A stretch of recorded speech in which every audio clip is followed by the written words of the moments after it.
Hey there, and welcome. I'm Anna Hartman, and this is Unreal Results, a podcast where I help you get better outcomes and gain the confidence that you can help anyone, even the most complex cases.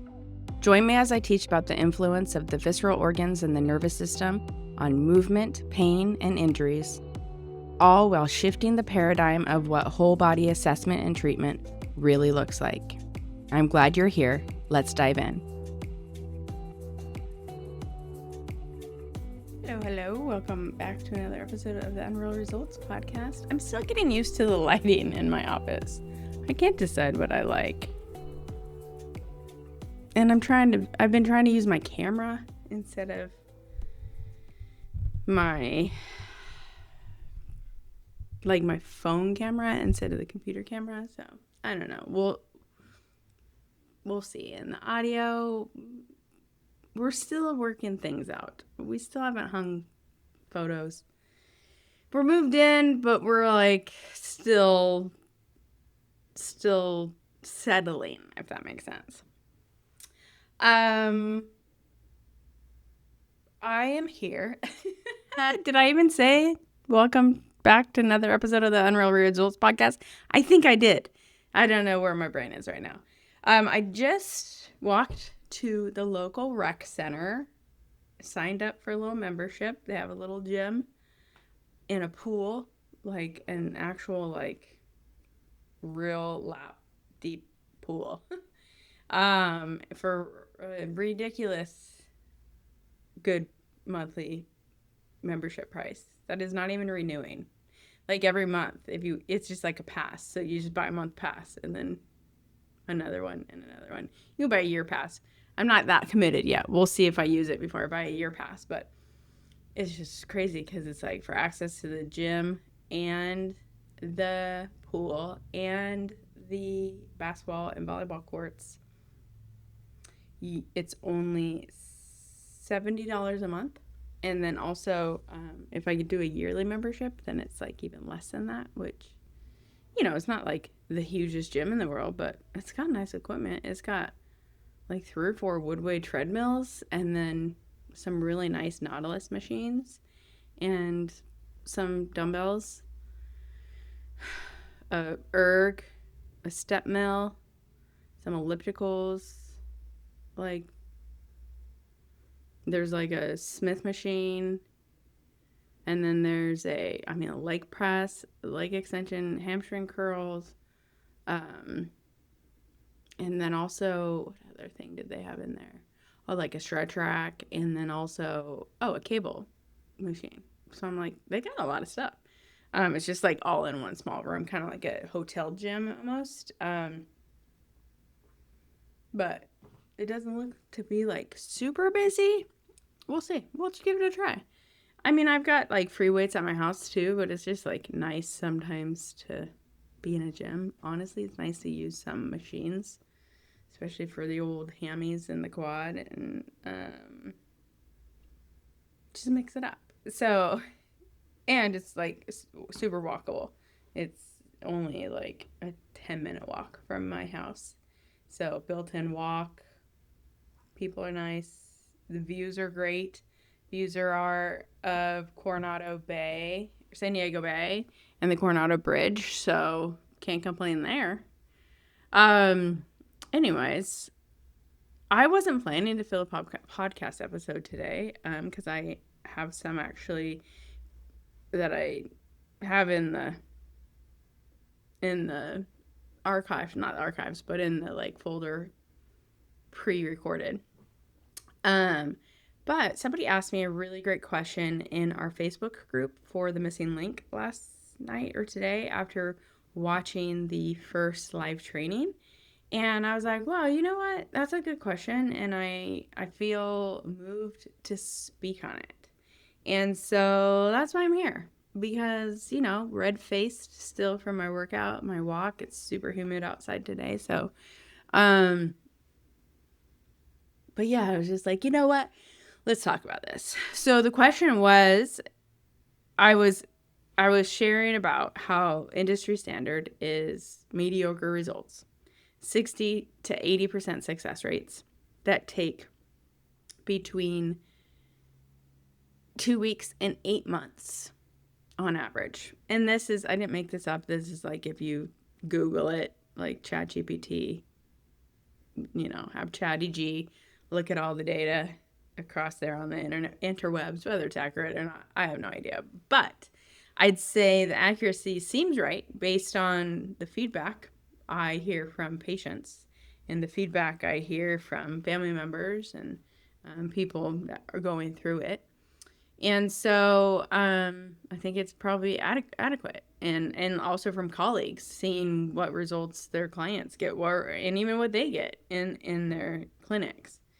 And so the question was, like, yeah, now what are my success rates? Because I have this, what I share with people is I have a guarantee that I tell my athletes, like, that I can help them in 1 to 3 visits and guarantee results. And so I've talked about this on some podcast episodes before, and I'll make sure Joe links them in the show notes. I can't remember the titles off the top of my head, but I mean, the last one a couple weeks ago, I shared, it might have been even last week, I shared like my current cases and like how often I'm seeing people.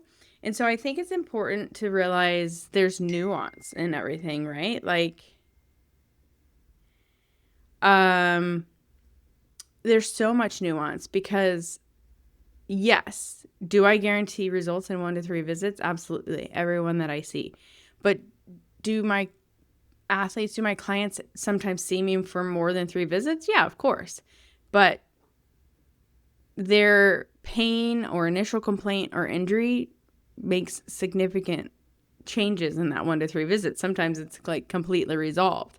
And so I think it's important to sort of like remember that there's nuance and context always with that. And what I mean with the 1 to 3 visits to guarantee results is like, and how it compares to the gold standard, or like the industry standard. I don't want to say the gold standard. The industry standard right now is someone comes in for rehab and let's say they have knee pain and the person sees them and they may or may not make progress within that first assessment and treatment. And then the person will likely be coming back 2 to 3 times a week, and they'll just plan on like 2 to 3 times a week for 8 weeks or whatever. Which is wild to me. Like, I would never plan on that for someone. I plan to be like done with them in 3 visits, unless it's someone who is like a professional athlete who wants to then transition into a maintenance program, or unless they are rehabbing an actual surgery or major injury that I also know needs strength training and actual time for healing. And that's a little different, though I say a little different because also still within those 1 to 3 visits, they're noticing great improvement. So like I shared, one of my guys I'm seeing right now is post-op meniscus repair. And it's like every time he sees me, his knee feels better and he makes significant progress in his strength or like mobility just within that session. Whereas when he goes to the regular physical therapist that he has to for work, they're just giving him exercises and telling him like he'll feel better over time once he gets stronger. You see the difference there? So do I agree that he needs exercises and he needs to get stronger? Yes. But can we make things feel better in the interim and like have a better success with him in 1 to 3 visits? Absolutely. So it's crazy. Again, like going back to this question from the person in the course, is just like, I mean, honestly, my success right now is like close to 100%, which is kind of wild to say that. But like even my complex patients, complex cases, like I would say like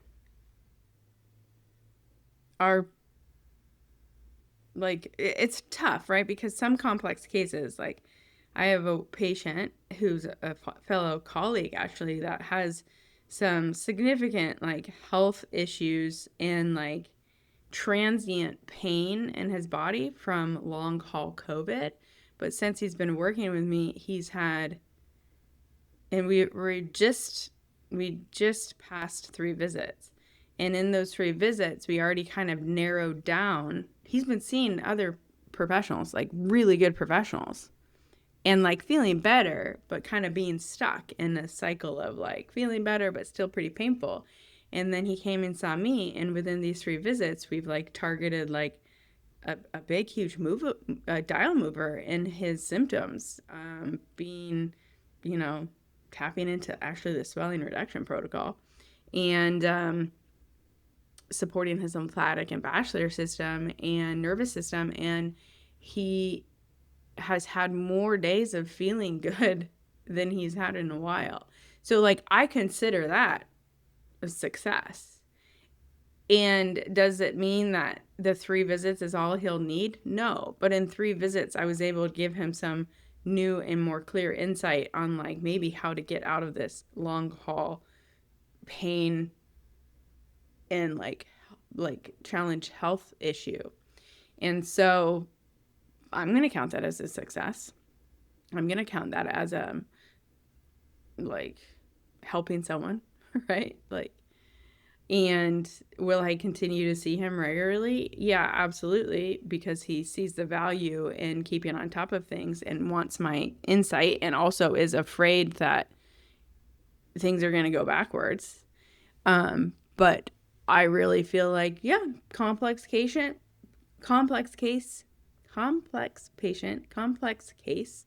but I made a significant impact in getting to the root or a driver of his problem in those 1 to 3 visits. So yeah, as advertised, 1 to 3 visits. I shared about in that last podcast, the military athlete that I was working with, that I actually had to see like 45 to 60 visits. Our goal though was getting him through Hell Week without shin splint pain, and like he completed Hell Week 2 weeks ago and had 0 shin splint pain. In fact, he had no pain in his shins at all. And then the other little knick-knacky things we were dealing with also felt really good through Hell Week. So it's like, yeah, success. So, and honestly, he's been the most challenging patient I've had in a while.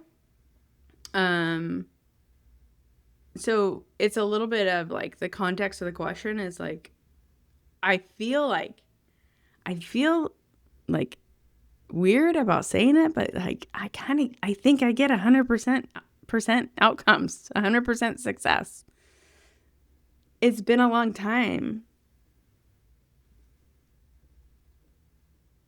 Well, 100% success. And then I like think about like, oh my gosh, I have like an athlete who just is having a challenge getting back to his level of competition, his level of professional athleticism.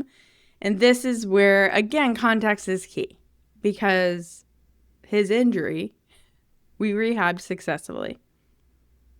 I would say we rehabbed successfully. But he is not back to his original self. But then we look at somebody once, one of my friends told me, who was also a professional athlete at one time. So like, I value his opinion on this. You know, I was feeling really bad one time about one of my baseball players who, you know, he had this, what ended up being a career-ending injury. And so I felt like a failure because I wasn't able to help him. And I felt like I let him down. And I've had a couple athletes since then, at the end of their careers, basically, like, I feel like I let them down because it was eventually an injury that sort of held them back in a way of getting back to their sport. And I mean held them back in a way because sometimes it's not physical. Sometimes the injury, the physicalness of the injury isn't the thing that holds them back from returning to their career as an athlete. It's the effort and the emotional state and the all the other stuff that goes into getting back to that level. that sometimes after an athlete's been a professional athlete for over a decade, they're sort of like over it. Like they're sort of like, I don't want to work that hard anymore. Like I don't have the love. It's one thing to love the game, but it is a whole nother thing to love the game so much that you love everything that goes into preparing for the game. And so eventually, that's what happens when people decide to retire. And so sometimes it is an injury that leads to that, and that becomes a career-ending injury. And so what my athlete and friend told me one time when I was telling him that I feel like I let my athlete down because they didn't return to this like high level that we wanted them to, he said, you do realize, Anna, that every single athlete you work with at the end of their career probably will have something going on in their body that they just can't overcome. And not, and again, sometimes it's just because they just don't want to work that hard. And sometimes it is like a situation where you have to have a surgery that you need a repair that does not bode well back into like high velocity sports, high velocity contact sports. And so he's like, you can't frame your worth and your success over if the athlete gets back to their high level of activity, especially the ones like technically at the end of their career. He's like, you got to look at like for, and these athletes that I'm talking about, like the ones that I felt like at the time I was feeling like I failed them and that we failed and we were successful is like one of them was in Major League Baseball for like 14 years. One of them was in the NFL for like 16 years. Another one was in the NFL for 8 years. And they're like, Anna, before that last injury, how many major injuries did they have? And I'm like, none. And they're like, yeah, okay. So that's what you should like look at. Like, there's your success. They're like, your athletes had like no major injuries their entire career until the end. And it's like nothing against you. It's just like eventually an athlete's body does not keep up with their skill and does not keep up with the level of competition and the level of performance they need and recovery they need. And yes, sometimes it's the physicalness of their body, but also it's the mentalness that goes with it. And so it's like, oh, that's really interesting. So I think the whole story though is to tell you that it's like technically those, I think are still unsuccessful helping people in their injury and pain. So it's like, I guess if you count those guys, it wouldn't be 100%.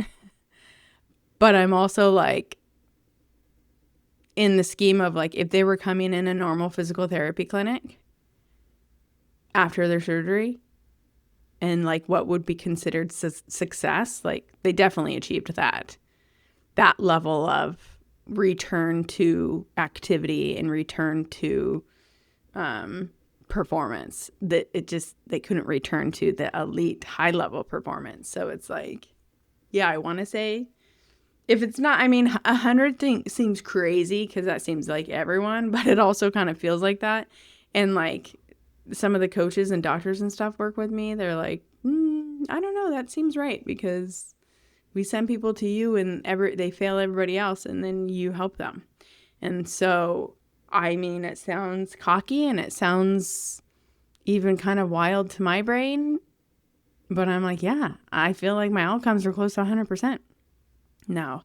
Whereas I told them in the lecture, even though the industry standard is 60 to 80, I feel like before I considered the whole organism paradigm and before I learned an assessment to be able to listen to the body and let the body guide me for treatment, which is, the whole point of the locator test assessment protocol. Before that, I felt like I did get really good results with people. I probably was on that upper end, that 80%, because there were still people I couldn't get results for. that's what frustrated me. That's what led me to continue to learn and continue to find what I was missing, right? And I got good results. I remember early in my career basically telling an athlete, like, give me 2 weeks and you come into treatment 4 to 5 times a week for 2 weeks. We'll knock this out. So already I was guaranteeing results in a certain timeline and knowing I could get the results. But yeah, my outcomes were probably more closer to around 80% then. And now they're closer to 100%. So, but as I'm saying, it's nuance. It depends on what you consider success, like what you're trying to do. But the majority of the people that come in, like the majority of the people come in, they're like, I have this problem. Nobody's been able to help me. Can you help me? And then it takes me 1 to 3 visits and I don't have to see them again. Do I see them again? Yes, because then when something else comes up, they're like, Anna, I need you again. And it's something different. And then we knock it out in like 1 to 3 visits. If it's a long-term rehab, we do a long-term rehab. But every time I see them, we're making progress. There's never a ton of stagnation. And if there is stagnation, to me, that's a red flag that I need to go back to the drawing board, or I need to refer them back to the doctor for possible surgical intervention or possible injection or possible medicine or possible, like, maybe I don't refer them to a doctor, but I refer them to a different type of specialist. So I don't allow a lot of time for that up to 8 months. What? That's a crazy stat to me. 8 months of rehab. And this is not for like post-surgical rehab. This is what happens when somebody comes in with shoulder pain. Sometimes it takes them like 8 months to get better. What? That's wild. I hope you've had surgery. That's the only, when things are taking months, I really hope it's a surgical intervention or a major injury with like torn things, not just pain. So anyways, I hope this was a helpful episode for you and for me to share. And it's, again, like, not even to like toot my own horn, but it, like, I was like, wow, that's a really good question. And like, let's talk about it because it has context and nuance and I would, obviously, integrity is really important to me. Transparency is really important to me. And so it's like, I don't flippantly say 1 to 3 visits. I don't. I was like, so when I say that, I mean it. And I mean it because it's happening. It's not like I decided, let's get results in 1 to 3 visits. It's like, I noticed that's what was happening. And then it was happening to everyone. And so then I was like, I can guarantee this. So, yeah, thank you for the question. I hope it is helpful to hear. Have a great rest of your day, whatever you're doing. And, actually, I have no idea when this podcast is going to come out, but the doors are opening to the online course September 29th through October 2nd. And the online cohort of the LTAP Level 1 starts October 6th. So if you've been interested and want to join us for the online course, keep your eyes peeled. Get on the email list. Make sure you're following me on social media. Turn on notifications. I only open up the doors to register for like 4 days, and I only do it twice a year. So I would love for you to join.